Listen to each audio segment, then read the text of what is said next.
Monsieur Trump travaille aux intérêts des États-Unis. La Russie a ses propres intérêts qui sont différents des intérêts des États-Unis. Dans cet entretien exclusif, Tolstoï, vice-président de la Douma russe, partage sa vision sur la politique américaine sous Donald Trump, les tensions autour de la Crimée et les enjeux stratégiques liés au Groenland. À travers son analyse, il revient sur la politique russe des pressions occidentales et les défis majeurs de la politique mondiale. Une plongée au cœur des rapports de force internationaux. N'hésitez pas à liker, commenter, partager et surtout vous abonner sur Afrique Magazine News pour ne rien manquer de nos actualités géopolitiques. Bonjour et bienvenue dans la grande interview. Nous nous trouvons dans les murs de la Douma, la chambre basse du Parlement russe, pour nous entretenir avec son vice-président, Piotr Tolstoï. Monsieur Tolstoï, bonjour. Bonjour. Merci beaucoup d'avoir accepté notre invitation. Donc, nous enregistrons notre interview peu après l'investiture de Donald Trump et les réunions à la Maison-Blanche. Et je me sens obligée de commencer par la question de savoir ce que nous, la Russie et peut-être le monde entier, nous pouvons attendre du nouveau mandat de Donald Trump. D'abord, Monsieur Trump a été élu avec une majorité de voix des Américains qui voulaient changer l'état de choses actuel.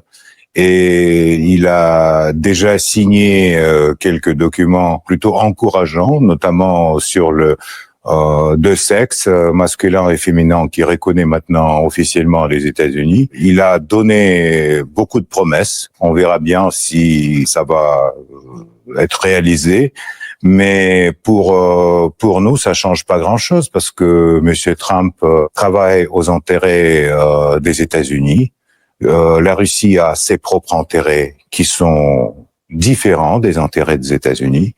Il veut faire l'Amérique d'après son slogan Make America Great Again. Son partenaire, Monsieur Musk, veut transparaître ce slogan en Europe, donc Make Europe Great Again. Nous, on pense à faire la Russie de nouveau la grande, donc Make Russia Great Again. Et c'est pour ça qu'on a des intérêts différents. Monsieur Trump, il a la logique d'un businessman, donc la logique de ce qu'on appelle en anglais le deal, utilise tout le poids militaire, économique, politique des États-Unis pour attraper les deals dans tous les sens, notamment dans la géopolitique. Je ne sais pas si ça va marcher partout. Peut-être avec Canada ou avec Groenland, ça peut aller, mais avec la Russie, ça va pas marcher. Il faut, pour avoir un accord, il faut penser des questions de sécurité. C'est ce qu'a dit président Poutine, c'est que on a une sécurité unie pour tous et pas une sécurité pour une partie et en sécurité pour une autre. Donc, on verra bien qu'est-ce que ça va donner. On attend les entretiens entre les deux présidents de superpuissance, mais à mon avis, il faut pas avoir l'illusion et donc il faut toujours penser aux intérêts de notre pays et pas des intérêts des États-Unis. Voilà, donc en 2016, après la première victoire de Donald Trump, cette nouvelle a provoqué des applaudissements à la Douma. En 2024, ce n'était plus le cas. Pourquoi nous avons perdu cet enthousiasme? Nous sommes devenus plus réalistes? À mon avis, on est devenu plus réaliste et les applaudissements, c'était après une intervention d'un député qui a dit je vous félicite et donc les députés l'ont soutenu par les applaudissements, mais à mon avis, c'était une réaction un peu spontanée, pas quelque chose qui a été calculé. On n'a pas d'illusion sur la politique des États-Unis, sur les intérêts des élites des États-Unis et sur la future politique de Trump. Mais on peut trouver, d'abord on peut renouveler le dialogue, parce que quand même l'absence de dialogue entre les deux superpuissances mondiales, c'est quelque chose qui fragilise le monde. Et donc on peut renouveler le dialogue, et dans ce dialogue on peut trouver des compromis, mais pas avec les méthodes de pression qui souvent utilisent Monsieur Trump dans les négociations avec des autres pays. Trump et l'Ukraine. Donc, lors de sa campagne présidentielle, il a beaucoup parlé que je vais régler le conflit ukrainien en 24 heures. Ça fait déjà 24 heures presque qu'il est à la Maison Blanche. C'était juste un slogan ou il est vraiment capable de mettre fin à ce conflit, d'après vous? Vous savez, les politiciens américains, et souvent ils simplifient les choses pour ses électeurs. Donc, lors de la campagne électorale, il a dit oui, je vais régler le conflit en Ukraine à une journée. Hier, quand il a signé ses premiers décrets, les journalistes l'ont demandé est-ce que vous êtes prêt à régler? Il a dit il me reste encore demi-journée, donc peut-être ça prendra des mois, peut-être ça prendra des années, on ne sait pas. Pour nous, ce qui est important dans cette situation, c'est que les buts de l'opération spéciale militaire seront atteints. C'est pas que la Russie veut manger un morceau de la territoire ukrainienne. On veut pas avoir l'Ukraine pro-nazie et on ne va pas avoir l'Ukraine militarisée avec les bases de l'OTAN sur son territoire.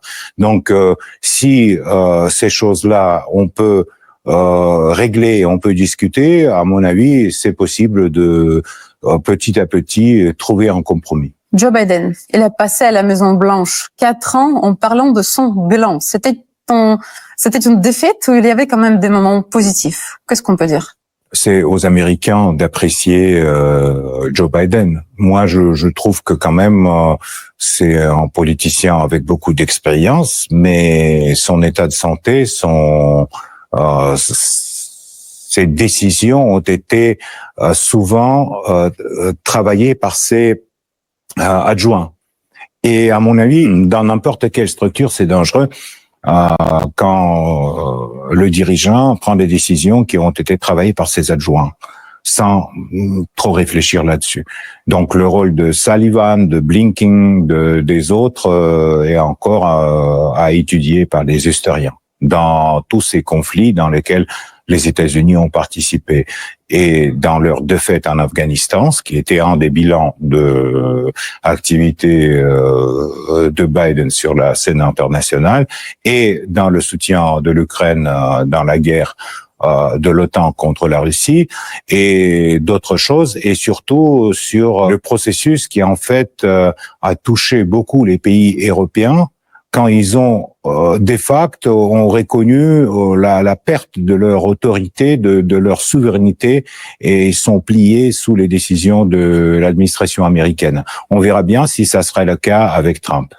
Mais pour la Russie, Joe Biden était le pire président si on parle des relations entre nos deux pays. Oui, peut-être les relations entre les deux pays ont dégradé le plus sous la présidence de Monsieur Biden. Je sais pas comment ça va aller avec Monsieur Trump. J'espère que c'était une période le plus difficile.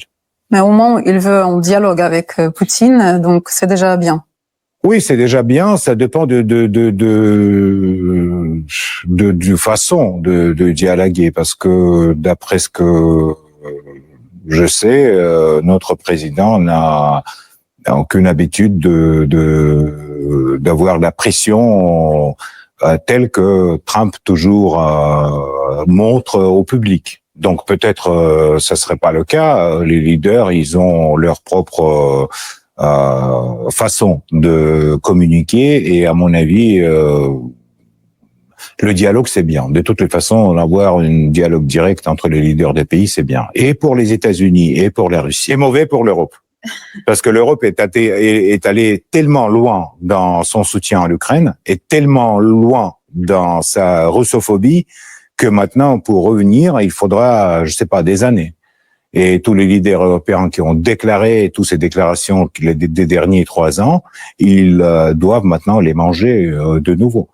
Et comment ils vont faire ça si la politique des États-Unis va changer, ça c'est intéressant à regarder. On verra bien. On verra bien. Cela fait presque 3 ans que la Russie est le pays le plus sanctionné au monde, donc après le début de l'opération militaire spéciale.